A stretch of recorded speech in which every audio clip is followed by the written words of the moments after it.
Sveiki. Šiandien precizinės medicinos tema kalbinsime gydytoją chemoterapeutę, medicinos mokslo daktarę Editą Baltruškevičienę. Labą dieną, daktarė. Sveiki. Tai galgi pradėkime mūsų pokalbį nuo klausimo, tai kasgi iš tiesų yra ta precizinė medicina?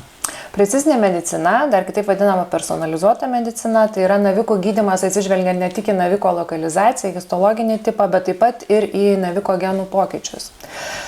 Tuos genus tyriame jau daugelį metų ir genų pokyčių vertinimas, parenkant gydymą, mūsų klinikoje jau yra įdiegtas. Kaip pavyzdį norėčiau pasakyti HER2 baltymo raiškos padidėjusio atveju, sakysim, krūties vėžio atveju, taikom gydymą biologinę terapiją nukreiptą prieš HER2. Tačiau platesni naviko genų tyrimai atsirado visiškai neseniai.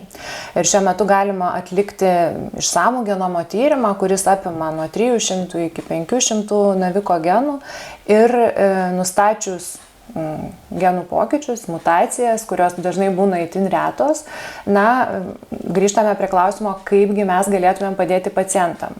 Ir taip atsirado tokios naujos mums medikam susirinkimai, kaip komisijos, kaip genomikos MDK, tai reiškia genomikos multidisciplininė komisija, kuri aptaria tą išplėstinio geno tyrimą, kuriame dalyvauja tiek gydytojai, klinicistai, chemoterapeutai, genetikai, molekuliniai biologai. Ir jie visi išnagrinėja, kaip kiekvienas nustatytas pokytis galėtų turėti kokią įtaką ligos eigai ir kokiais vaistais iš turimo vaistų arsenalo būtų galima juos gydyti. Kaip minėjau, šitie genai yra nustatomi pokyčiai retai, patirties daug apie tai, kaip veiks vienas ar kitas vaistas paskirtas neturime. Ir įdomus projektas buvo 2016 metais, startavo Olandijoje, kuomet tyrėjai irgi susidūrė su ta problema ir startavo klinikinį tyrimą, DRUP klinikinį tyrimą, kuriame būtent ir siekia paskirti vaistą, kuris šiaip yra naudojamas tam tikrom lokalizacijom, yra patvirtinta, kad jis efektyvus nustačius tam tikrą geno pokytį. Ir jie paskyrė vaistus tam geno pokyčiui nustatytam kitose lokalizacijose.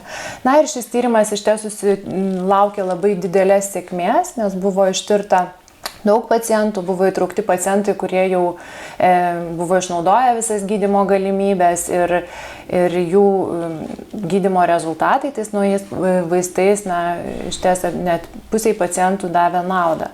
Taigi tokie panašus tyrimai pradėjo plisti ir į kitas šalis. Kitos šalis inicijavo, tai JAV, Kanada, Australija vykdo jau seniai panašaus pobūdžio tyrimus, bet taip pat ir Skandinavijos šalis, Norvegija, Suomija, Švedija taip pat pradėjo vykdyti panašus tyrimus. Ir žinoma, mes Lietuvoje taip pat susidomėjome galimybę ir prisijungėme prie jų. Tai gal galite plačiau papasakoti, ar Nacionaliniam vėžio institute irgi toks projektas vyksta? Nacionalinis vėžio institutas, mes parodėme susidomėjimą panašaus pobūdžio tyrimais ir buvome pakviesti dalyvauti europinėme projekte, kuris vadinasi PCM4EU. Tai yra ES finansuojamas projektas, apimantis, į kurį įsitraukia net 17 partnerių iš 14 Europos šalių. Tai vienas iš jų esame mes, Nacionalinis vėžio institutas. Ir šio tikslo pavadinimas tai yra personalizuota medicina visiems ES gyventojams. Taigi šio projekto tikslas visų pirma tai edukacija, tiek profesionalų, tiek ir pacientų edukacija, visuomenės personalizuotos medicinos klausimų. Kitas tikslas tai būtent visos genetinės diagnostikos galimybių įvertinimas Europos šalyse. Ir vienas iš pagrindinių tikslų tai į DRUP tyrimą, tą Olandų pirmąjį tyrimą panašių klinikinių tyrimų inicijavimas kitose šalyse. Tai mes Lietuvoje tikrai esame labai suinteresuoti startuoti ir labai džiaugiamės šiuo vykstančiu projektu, kurio beje ir viena iš veiklų yra šis podcastas, kurį norėtumėm jums pristatyti. Projektas vyksta jau 2 metus, jau jis eina į pabaigą ir džiaugiuosi, kad iš šio projekto išaugo dar vienas tarptautinis ES finansuojamas projektas Prime Rose. Tai jo trukmė bus 5 metai, mes taip pat esame nariai ir įsitraukia dar keletas daugiau šalių iš Europos.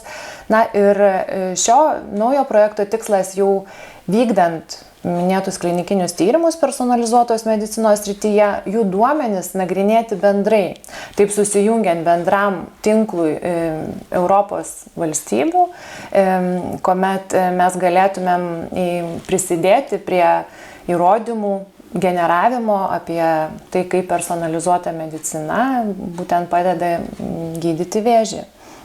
Labai smagu tai girdėti. Tai kaip suprantu iš mūsų pokalbio, tas vadinamas Drop-like tyrimas bus ir Nacionaliniam vėžio institute? Taip, jau keletą metų dirbu tą kryptimį ir tikrai ir mano, ir kitų klinicistų siekis yra įdiegti šį klinikinį tyrimą ir labai tikiuosi, kad kitų metų pradžioje ar viduryje, labai tikiuosi, kad mums pavyks jau startuoti su šiuo tyrimu. O gal bendrai galėtumėm apibendrinti, kas galės dalyvauti tame tyrime? Na, į šį tyrimą galima bus įtraukti pacientus, kuriem jau yra išnaudotos visos gydymo galimybės ir kuriem yra atliktas išplėstinis genomo tyrimas, bei yra nustatyta mutacija, kurią mes galime paveikti vaistais. Pagrindiniai įtraukimo kriterijai tokie. Supratau. Ačiū labai. Manau, kad labai džiugios žinios tiek mums, tiek pacientams. Ačiū Jums labai. Dėkui.